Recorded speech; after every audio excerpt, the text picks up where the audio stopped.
ఈరోజు నేను ఒక మంచి రెసిపీని అయితే షేర్ చేయబోతున్నాను. మన హెల్త్‌కి చాలా చాలా మంచి రెసిపీ ఇది. తప్పకుండా ట్రై చేయండి.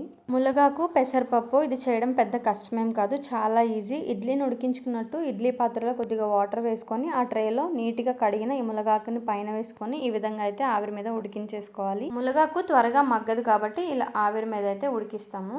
ప్యాన్లో ఆయిల్ వేసుకొని తాలింపు దినుసులు వేసుకొని మంచి కలర్ వచ్చేంత వరకు ఫ్రై చేసుకున్నాక ఆనియన్, పచ్చిమిర్చి, కరివేపాకు కూడా వేసుకొని మంచి కలర్ వచ్చేంత వరకు ఫ్రై చేసుకోవాలి. పొట్టు తీసేసిన ఒక 10 నుంచి 15 వెల్లుల్లిపాయలు కూడా వేసుకొని కాస్త మగ్గించేసుకోవాలి. ఈ వెల్లుల్లిపాయలు నచ్చని వాళ్ళు ఆ స్టెప్ స్కిప్ చేసుకోవచ్చు. ఆ తర్వాత మనం ఉడకబెట్టుకున్న ఈ ములగాకు కూడా వేసేసుకొని రుచికి సరిపను సాల్ట్ వేసుకోవాలి. నానబెట్టి ఉడకబెట్టిన పెసరపప్పు కూడా వేసి కారం వేసి ఒకసారి అంతా కలిసేలాగా కలుపుకొని ఒక 5 మినిట్స్ పాటు ఫ్రై చేసుకొని కొత్తిమీర వేసుకున్నారంటే ములగాకు పెసరపప్పు రెడీ. తప్పకుండా ట్రై చేసి టేస్ట్ ఎలా ఉందో కామెంట్ చేసేసి వీడియో నచ్చితే ఒక లైక్ కొట్టి కాస్త మన ఛానల్ని సబ్స్క్రైబ్ చేసుకోండి.